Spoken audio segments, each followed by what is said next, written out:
Amen. Turn to your neighbor and say, God is with you. And if you don't know him, you can say, hey, afterwards I'll treat you to lunch. How you like that?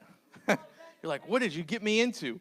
Well, hey, we have been on a journey over the past couple weeks, and this Christmas Eve, which is Tuesday, our theme verse that we've been reading over the past couple weeks, we will actually take time and talk about it. So if you've been coming, this is our third installment of part 3 of God with Us. You can go back and re-listen to parts 1 and 2. But our theme verse for the whole entire series has been Matthew 1, verse 23. And someone say, look. It's in the Bible, right? That's what I told you. Look, the virgin will conceive a child. She will give birth to a what? A son. And they will call him what? Emmanuel. Which means, what does it mean? God with us. And what we've been trying to do is unpack how God is with us. Because how many of you guys know it's one thing to hear someone say God is with you. It's another thing practically to understand how he's with you each and every day of your life, right? Because how many of you guys have good days?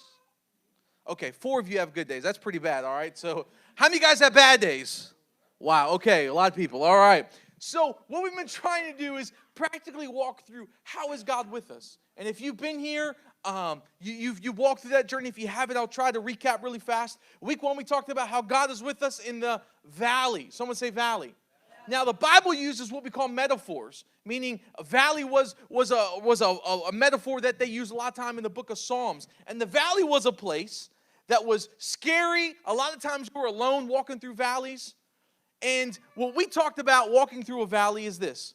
You may enjoy God on the mountaintop, meaning everything's going well, things are looking good, your life is kind of all clicking. But I'll tell you what, you will get to know him in the what? In the valley. So you may enjoy God on the mountaintop, but you will get to know him intimately in the valley. Last week we looked at God in the wilderness. Now you may say, Pastor, isn't that the same thing? Well, what we talked about last week is wilderness seasons of our life tend to last a lot longer. Wilderness seasons can be a difficulty that maybe lasts months or even years sometimes. And wilderness seasons can cause us to question God, doubt God. And we looked at last week, kind of our main thought was our deepest need can become a gift. Someone say gift.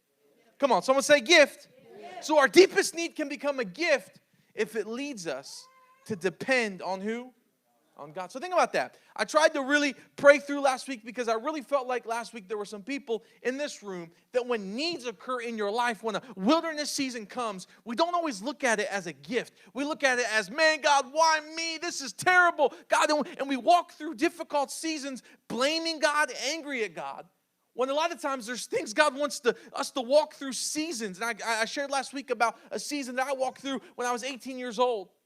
And you can go back and re-listen to it. I don't want to preach last message, but I just want to challenge you. If you're in a valley this morning or in a wilderness, you can enjoy God on the mountaintop, but you will get to know him in the valley.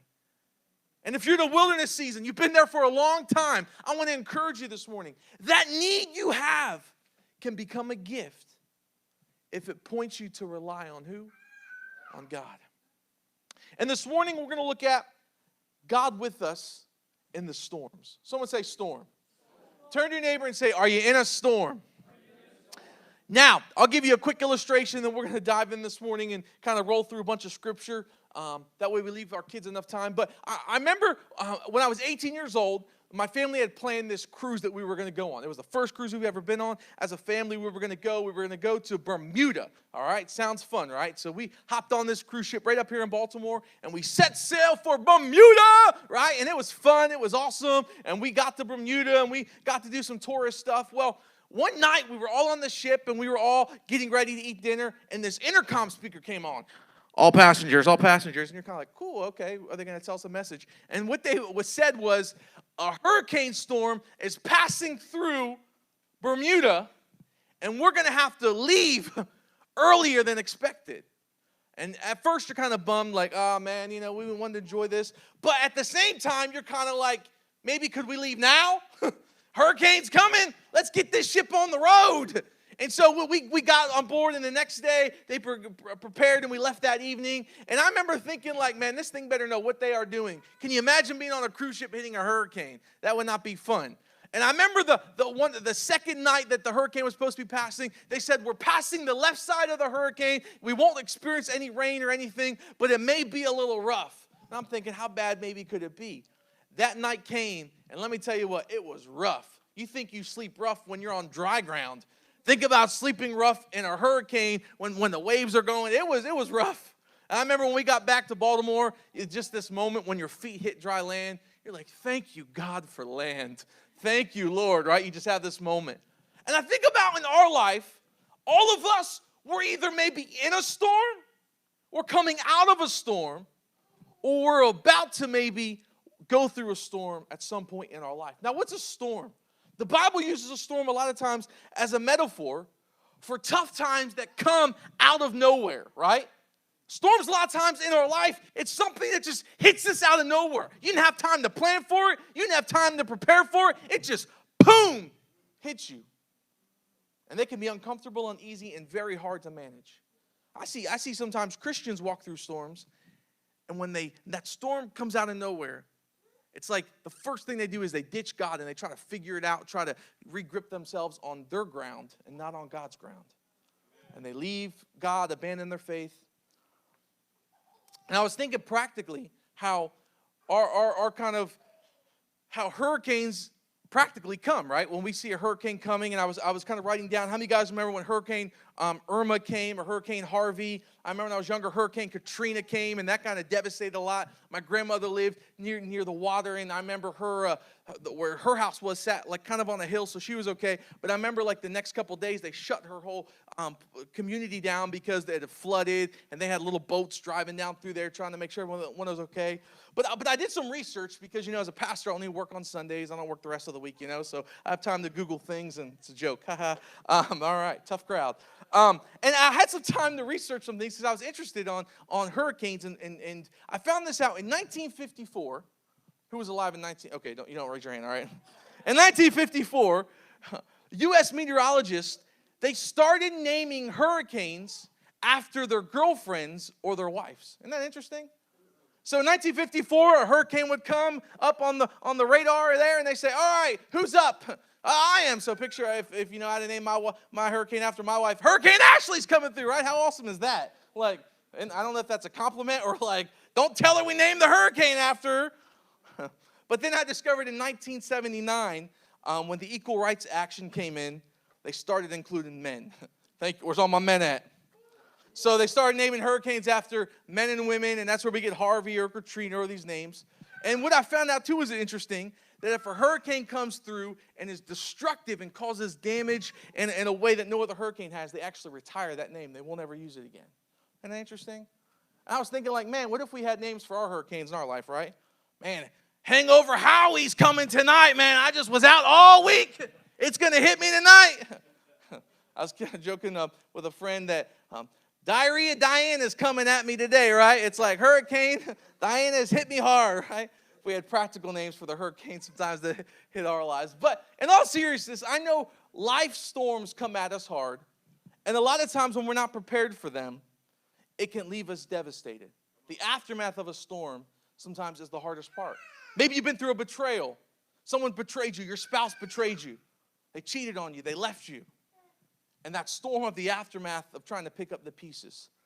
Maybe you're in depression. And you find yourself there and you say, Pastor, man, it is hard to get out of when depression comes, it's like a storm that attacks me, and the aftermath leaves me feeling like, oh, man, this is terrible.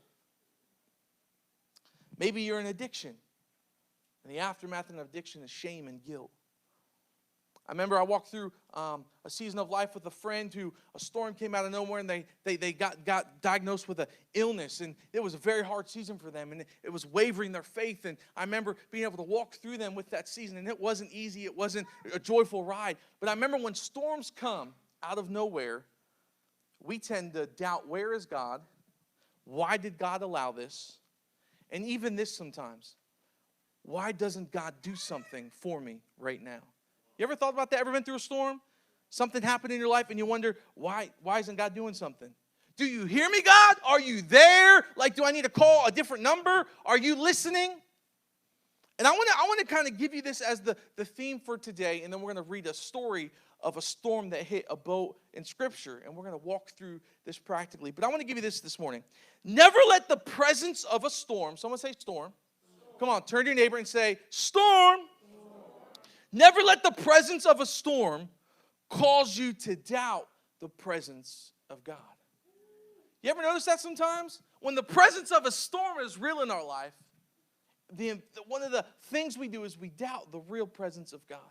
We can experience Him in services. We can experience His presence flowing in this room during worship, and we can have moments with God. But the minute we get caught up in a storm that hits us, it's like we immediately doubt that God's presence is with us in this. And we start tackling the storm on our own. And this morning, I believe God has something that's going to speak a truth to you. And so I want to pray with you this morning. We're going to dive in. God, I love you this morning, and I pray this morning you would have your way. God, maybe this morning someone's in the middle of a storm. They find themselves, God, in a terrible situation that hit them out of nowhere. God, I pray this morning your truth would speak to them. That, God, though the presence of the storm is real, your presence is very much as real as well. And you want to be Emmanuel, God with them.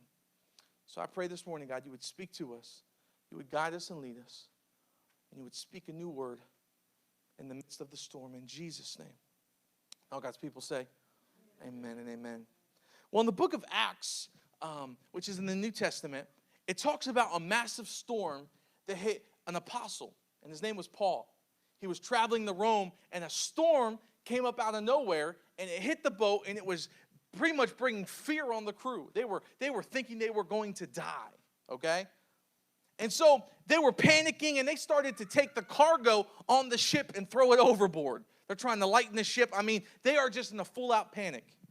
And so they're terrified, and this is what it says in Acts chapter 27, verse 20. It said, when neither sun nor stars appeared for many days. That's a comforting verse, isn't it? Basically, this storm has been raging for many days. The storm continued to rage, and we finally gave up what? All hope of being saved. You know, I see a lot of people in storms, they give up at some point all hope that they'll never be able to recover from the storm that's hit them. The storm of divorce, the storm of betrayal, the storm of addiction, the storm of whatever you want to name your storm. And a lot of times the aftermath of it, they give up all hope. And maybe that's you this morning. Your marriage you feel like isn't going to make it. Pastor, I've just given up all hope. I talk to singles sometimes, single men and women. They feel like, Pastor, I'm just always going to be single the rest of my life. I'm never going to find the right one. I've been serving God, and I can't seem to find the right one. Maybe that's your storm. Maybe you feel like, Pastor, I'm never going to get out of debt. I've tried so hard, and I've pushed myself harder to get out of debt, but it just feels like this storm is just hovering over me. Maybe you feel like you're never going to have a child. You've been trying to have a child, and you feel like, I'm never going to have one, Pastor. Pastor, I'm never going to graduate. I've waited for so long, and I'm never going to be able to push through and become the first one in my family that's ever graduated. Pastor, I'm always going to be depressed. I'm always going to have anxiety. It's just always. And maybe you've given up all hope. But watch what it says in verse 21 of chapter 27. It says this, and after they have gone a long time without what? Food. Paul stood up. Now, this is the Apostle Paul. He was on the boat with them. He stood up before them and said, men, you should have taken my advice. How many of you guys would want to slap him right there when he said that? Like, bro, we're in the middle of a storm. I don't want to hear you kind of being arrogant, right? Men, you should have taken my advice not to sail from Crete. Then you would have spared yourselves this damage and loss. So I want to pause right there for a second because Paul was a very spiritual man. Paul wrote a lot of the New Testament that we read. And Paul, when they were getting ready to journey, see, Paul had to go to Rome to stand trial. And eventually, Paul would die in Rome. He'd be martyred for his faith. Well, on this journey, the boat was sailing, and Paul warned them, hey, if we leave now, we're going to experience a storm. And they didn't really care. They didn't really listen. They just loaded up, and they went. Okay? And so, when this happened, this is where we pick up. That's why Paul's saying, hey, I told you we were going to hit this thing. But in the middle of it, sometimes it's not fun to hear someone say, I told you so, is it? I told you it's going to be damaging. But one of the things when I was reading through this chapter this week, and I came across this verse, I thought about this particular thought, that how many of us sometimes blame the devil on our bad decisions? Sometimes we blame the devil on decisions we made, and we walked into our own storm. Like, think about this. Paul was kind of standing up saying, hey, you all caused this yourself. I was the one saying, don't do it. It's not going to be good. But here they go. And what happened? A storm they could have probably avoided, they went into. How many people have ever said, and I know I've said this before, man, the devil is just hitting me hard. When really it was just a stupid decision we made. That's what's hitting me hard. Maybe you're in a storm because you spent too much money. Maybe you're in a storm because you mouthed off and said the wrong words at the wrong time, and boy, did it have a reaction. Maybe you weren't considerate to your spouse. Maybe you procrastinated something, and the storm of the aftermath of that, man, it's hit hard. I remember I was a youth pastor for many years, and I remember I would challenge young people. I said, let God speak to you of who it is the one, and you don't need to try the ground, because that was their whole thing. We need to try the product before we invest our time into it and all this stuff, right? It was their dating advice. And I remember I said, well, one day you're going to say, well, I should have listened to my mama. I should have listened to my friend. I should have even listened to my pastor, but I didn't, and now I find myself in a storm. Think about that this morning. How many storms have we inflicted on ourselves because of decisions we made? Now, it doesn't mean God's grace isn't still good. It's still good enough for you. But I want to challenge you this morning. Evaluate yourself. Are you maybe in a storm because of decisions you've made, and you're trying to pass it off on the devil? Oh, the devil caused this thing. I can't believe it. When really it's a storm maybe you have inflicted on yourself. But I was thinking this also. How many people were on that very ship that they weren't a part of the problem of causing the storm? They were just innocent people standing by. They weren't there. They didn't have a choice in the decision to leave. They just were on that ship because that's what the captain said. Because this is what I've noticed. It's easy to believe God will get you out of the storm when he maybe is the one that allowed it. But it's more difficult sometimes when we get ourselves into our own storms. But also, as I was saying just a moment ago, maybe you are in this room this morning, and there's a storm that's happened in your life that you had no decision over. Maybe your parents got a divorce at an early age, and that hit you hard.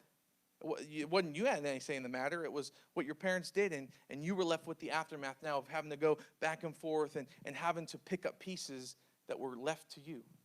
It was a storm that you had no choice over, and it's affected you. I want you to think about that for a moment. What is a storm maybe that you've walked through that you had no choice over, that you're still trying to pick up pieces from? Maybe you trusted someone. They said, hey, I'm going to be there for you. I'm always going to be there for you. You can rely on me. And then they betray you, and you feel like, man, that just leaves me angry and hurt and wounded and upset. How do you battle storms that you didn't cause? That's a tough one, isn't it? Because we can kind of understand and admit if there's a storm that we've caused on ourselves, it's hard and it causes us to kind of humble ourselves. But when we can admit, hey, this is because of me, we can kind of start some new ground with God saying, man, God, I'm going to find, freedom through this storm. But it's harder when you didn't cause the storm, that someone else's decisions caused it on you. Acts 27, verse 22 through 23 says this. This is Paul speaking. But now I urge you to keep up your what? Come on, what does it say? Courage. Because not one of you will be lost. Only the ship will be destroyed. Last night an angel of the God to whom I belong and whom I serve stood beside who? Me. An angel stood beside me, Paul said. And I got hope for you. I got good news. That, this decision was caused because of some people made some choices that I told you not to make. But I got good news. This decision won't end in your death. Now, that was a good thing that people wanted to hear, right? They may be walking through a storm, but they're like, thank God I don't have to die because of someone else's decision. And I want to tell you this morning, you are more in God's presence than you realize. Did you know the Bible talks about a spiritual realm that if your eyes could be open to it, you would be like, what in the world? Because angels are very real. Demons are very real. It's a real thing. And they're very present, I want to tell you. And when Paul was saying, hey, an angel stood and he spoke to me, it was like he was giving them assurance that, hey, God is watching over this boat. And even though it's shaking and rocking, it feels like we're going to die, there's a presence on this boat that's going to see us through. And I don't know where you find yourself here this morning, but I'm going to tell you there's a spiritual realm, and God's presence is very real. And though we may be in the presence of a storm that's been inflicted over our life, and maybe we've caused it, maybe someone else caused it, maybe we're just walking through a storm that feels like, I don't know where this came from, it's out of nowhere. I want to tell you this morning, there is a real presence of God that is very tangible, to be felt, to be heard. It's God's voice speaking to your heart. There is a real presence of His presence in the storm. Because never let the presence of a storm cause you to doubt the presence of God. God's presence is so real, even in storms. Pastor, I've been praying for weeks about this storm I'm in, and I've got nothing. I want to tell you, don't let it doubt that God's presence isn't there. Don't let that storm may be raging at full volume. Don't let it doubt. I know we're kind of walking through this storm, but I want to take a little side note. I want to give you a couple bonus verses before we dive back into the story. Look at this, 2 Timothy 4:16 through 17. It says, everyone deserted me. This is, Paul told Timothy this. Timothy was one of his younger spiritual sons that he was encouraging. And how many guys like this encouragement? Everyone deserted me. That's a good encouraging letter, right? Do you want that for your Christmas card? Everyone deserted me. How'd you like to open that up and say, okay, where are we going with this? But watch this. This is what Paul said. He said, Timothy, everyone deserted me, but the Lord stood at my side and gave me strength. So Paul felt that. Everyone deserted me. Maybe you feel that. Man, Pastor, everyone's deserted me in my life. And it's literally just me. Yeah, there's people around me, but I don't feel their love towards me. And this is what Paul was saying. He said, but I understood that the Lord was standing beside me. And what did he do to Paul? He gave him strength. That key word, strength. He didn't just stand beside him. He gave him the strength. Look what Psalm 16:8 says. I know the Lord, this is what David said, I know the Lord is always what? With me. And so what does that cause him to do? I will not be shaken, for he's right beside me. So what does a storm want to do? It wants to shake you to the core. Right? When you get that diagnosis, it wants to shake you to the core. But David said, I know the Lord's beside me, and I'm not going to be shaken. Though the storm may be howling and whistling and tearing at me, I'm not going to allow myself to be shaken. Because here's the promise that Jesus said. It's not about when the storm comes. It's all about who's with you in the storm, right? It's who's with you. See, you ever thought about this? How can some people walk through a diagnosis of a disease maybe in their life, and they can walk through it with great joy and great confidence and great peace, but yet someone else can have the same diagnosis and walk through it with great fear and great trembling? What's the difference? It's the same thing, but what is it? And what I've noticed is this. They understand who's with them in the storm. Do you know who's with you? Turn to your neighbor and say, do you know who's with you? I remember when I was in high school, I remember there was this one kid, and he was pretty large in the class in the sense of he worked out a lot, and he was pretty muscular. And for some reason, I guess I seemed like the target kid. And man, when we were in gym class and stuff, I was always like the encounter of his picking on.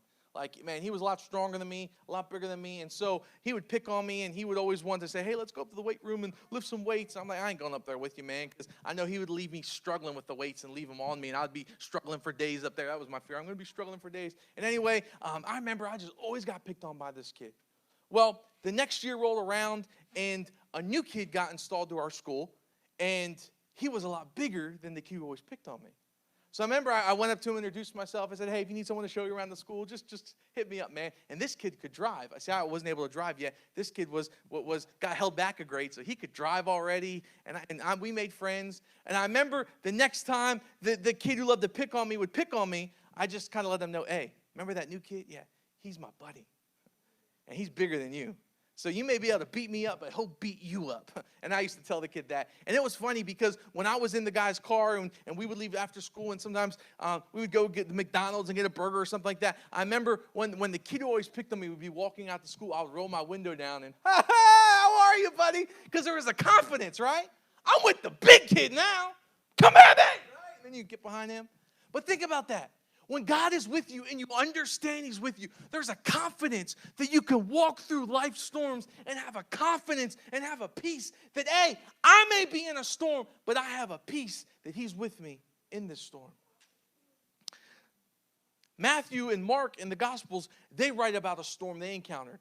Jesus was on the boat and he was sleeping. And they encountered this storm.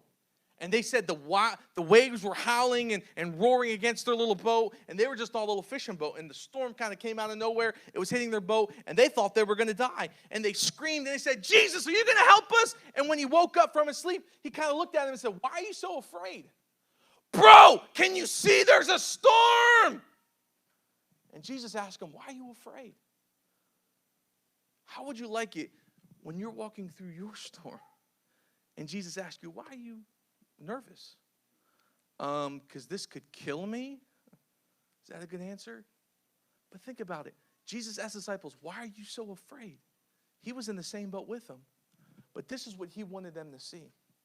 He wanted them to see that peace is not the absence of a storm. Peace is found in the presence of Jesus. And because Jesus was there visible on that boat, he was saying, bro, this boat is rocking and waving and all over the place. But do you understand who's on this boat with you? Who's on this boat with you is the one that commands the winds and the waves. And so what did Jesus do? He said, why are you so afraid? Then he stood up and he calmed the sea. And I'll tell you what, those disciples, I bet you the next time a storm hit, understood what Jesus could do.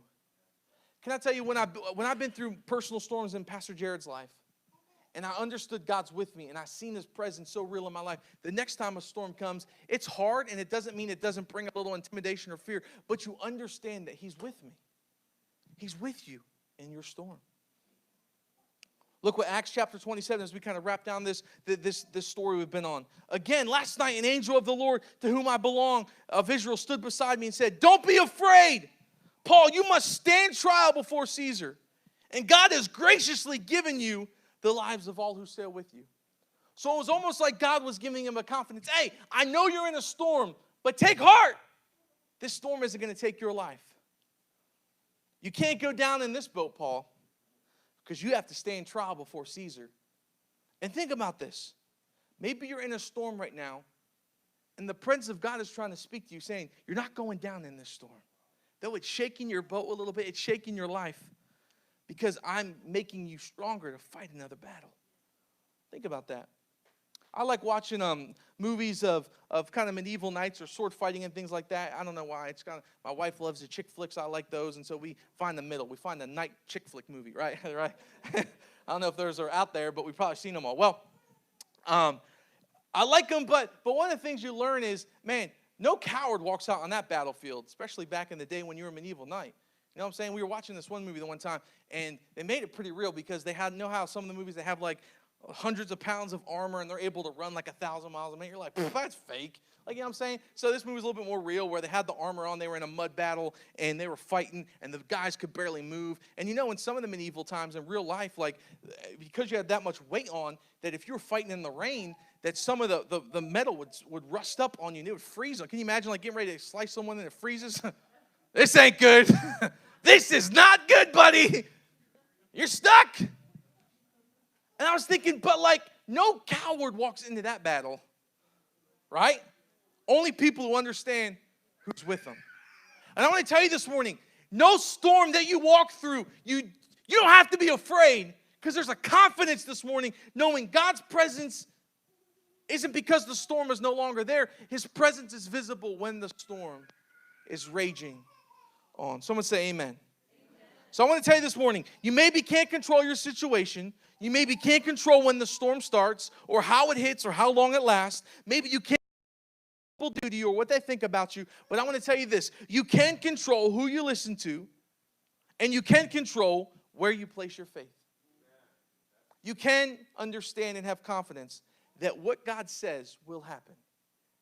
And if he says you're free this morning, maybe you're walking through a storm, you're free. Walk with a confidence. Maybe you got a diagnosis, or maybe you're feeling down about a relationship. I want to tell you, there's hope in the presence of God. Look what Psalms 46 says. God is our shelter and our what? our strength, always ready to help us in times of trouble.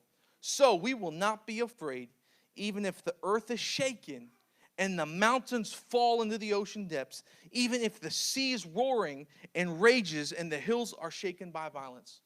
That's a lot of stuff going on. But it's saying when the Lord's your shelter and strength, though all of that stuff comes at you, there's a confidence. So maybe the economy crashes. I know right now people are worried about all the stuff happening with politics and with things going on. Can I tell you what? The faith should not be in the storm. It should be who's with you in the storm. Are you with me? My faith isn't what happens or who's in president or who's not or who this or who's that or who's running our government. Can I tell you, my faith is in Jesus. And in every and all storms, I will stand strong. You with me? And you can stand strong. You don't have to go to bed in fear. You can stand in strength. You can go to bed with the peace of God, knowing He's with me in this storm. So I want to tell you this morning as we wrap up, peace is not found in the absence of a storm. Peace is found in the presence of a good God. You with me? So never let the presence of a storm cause you to doubt the presence of who? God. Never let the presence of a storm cause you to doubt the presence of God. Will you bow your head and close your eyes with me this morning?